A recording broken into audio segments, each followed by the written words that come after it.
Abamabhena sekabalile ukuthi we've been through a lot efamily njengoba nami ngumndeni manje mina ngizokhuluma njenge speaker of the day haleluya njengoba nginikezwe itopic esho lamezwe ukuthi a dream delayed is not a dream denied. So ngenza mhlawumbe omunye akazwisisi ke siza ukuyichaza ngesizulu noma nesiNdebele. So iphupho elibambezelekile alikhazi ukuthi angeke liphumelele. Ngazi ngichaza kahle na? Yes, that is the topic for the day. A dream delayed is not a dream denied. Islogan sami engihlele ngisho lezo bazalwane ngoba it's a true reflection yempilo yami. So before ngingena lapho ngikala nje uku-highlighta nje kancane ngempilo kaSipho khola ngenxa yezimpilo zethu sila ngenxa yempilo kaSipho haleluya. So uSipho kancane nje into engingathi nangisengirephapha everything ukuthi is a true definition yokuthi uNkulunkulu akawadla amandla wendoda. Sipho has worked hard for his life bazalwane. Waba loyal kuNkulunkulu, waba muhle, waphila kahle. That is why namhlanje ala akhona. Hallelujah. So uNkulunkulu akawadli amandla wendoda and uNkulunkulu Sipho mangabe uzoqhubeka ngalendlela oqhubeka ngayo uzokusiza kakhulu. And is one man uSipho ogulisa uSathane. Satan uyagula ngempilo kaSipho. That is why whenever he wants to do something, Satan wenza sure ukuthi uyagala. Wenza sure ukuthi uyamlimaza. Before uSipho azobona something great, there has to be something very bad happening. Ngoba uSathane akafuni uyagula uphathisa uSathane amathumbu Sipho. So bazalwane akingene nje endabeni yami ukuthi a dream delayed is not a dream denied.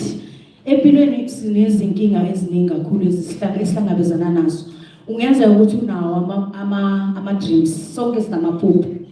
But ke ziningi izinto ezisenza that ezisibambayo ukuze singafinyeleli emaphupheni ethu. Hallelujah.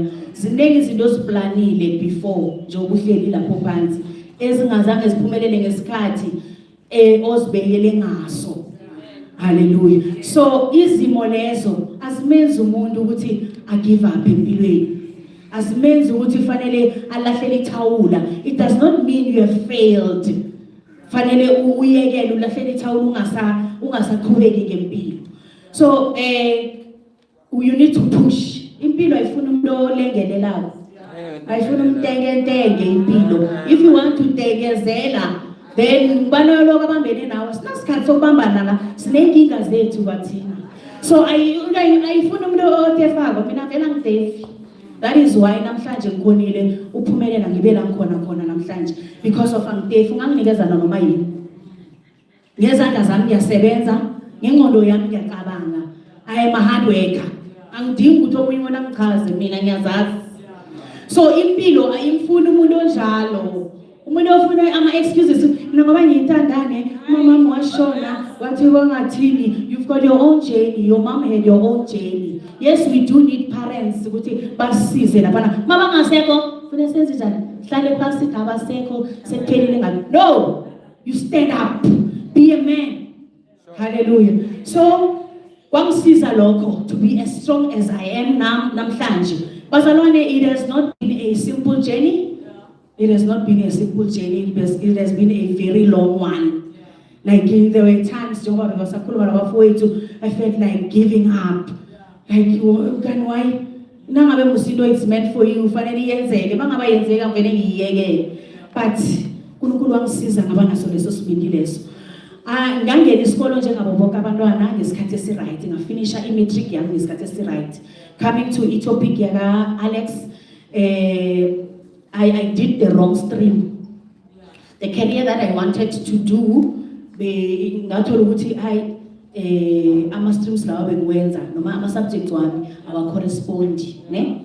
So ngahlala phansi ngacabanga ukuthi okay, should I do an alternative and do something that is not in my heart, something that is not something that I don't love? Ngathi no. A dream delayed is not a dream denied. I went back to school after matriculating.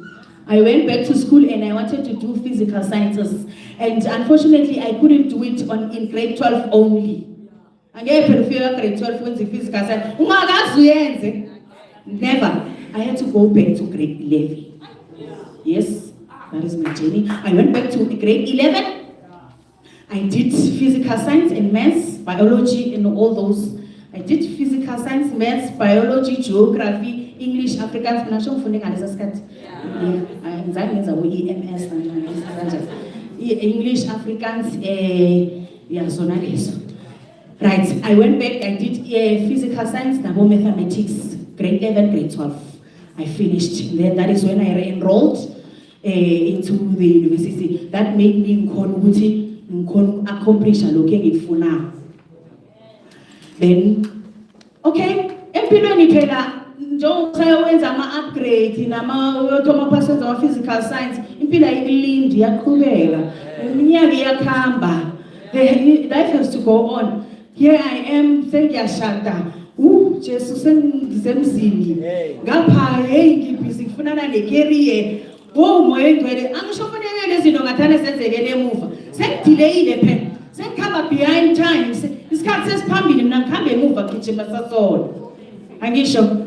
So there kwafika leso sikhathi sokuthi okay ngishadile. Now sengishadile ngiyafunda, ngiya-enrolla with the university. Ngiyafunda, okay, fine.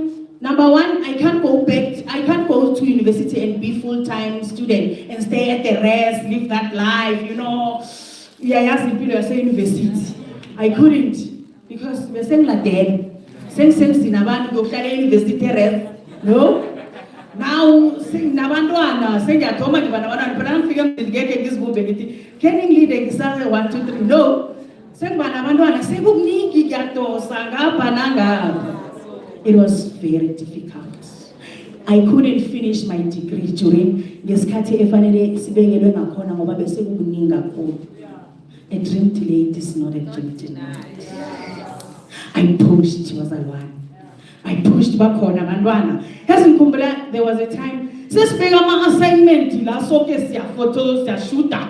Phela ngisho sesubmita sekuyizinto zamanje nje ze technology. Online studies and but here amongst UNISA students are what? So kwaba ngaleyo ndlela bazalwane sesiyafunda sonke la ngendlini phela. Sizabuya, we have to submit the assignments, deadlines. Nabantwana napha ngapha impilo yami nanginuka kumabhena hey kuningi. Nangu naye. Uyayizwa ndaba. Yes, so but I pushed. There was a time we failed. There was a module that is called English 1501. In the UNISA student, they know it. 1501. Elisa. English. Let's also. He went on. Some delays are worse than Jahil. We hurry. We are born. So bazalwane, kaifela, funa. Kulu angisiza kapasa. And let's say when you struggle like izo, when 50%. Like at the dot. Hey, it was difficult. But throughout that journey, I managed to. I'm a degree holder. I'm a mother. I'm living a nice life. So, ngingasho ukuthi uhleli phasi unaliphupho. Ephupheni lakho nalo ungagive up. Mina mangizange give up nawe ungagive up. Nangabe use university bangaqoshi. Nkosi yami. Angisho baqosha kokunye. So lapho usesenembongonyana leyo ukuthi bakaqoshi. Hlala lapho you will pass. Noma mangos kana uqeda nini now sile kana. Kana graduate unyaka lo. What you graduate? Kisam kana graduate na. So uyafunda. Bekezela, qinisela. Mina ngagraduate sengimdala. sengimdala bazalwane. Graduate sengimdala. Mara kunandaba. Namhlanje I'm a graduate. Am I not? Why am I graduate? So it doesn't matter who's graduate, saying na 40, na 50. I'm not I'm a graduate. Any local women say stronger. I'm stronger today because of the circumstances and the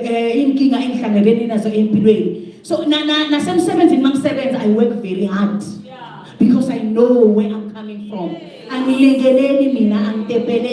When I'm supposed to go to class, I go to class. And when I make it a point, it gets into their heads. They understand. If you understand, then you should be a problem. I need to go back and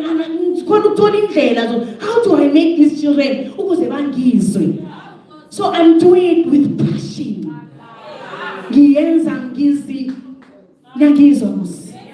So local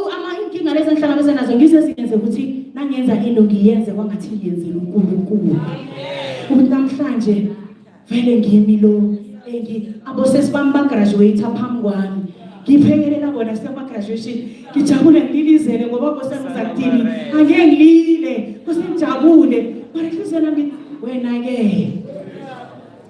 But I thank God that ukuthi lokho kwangisi-challenge and I pushed. A dream delayed is not a dream denied. Push, press on, you will make it.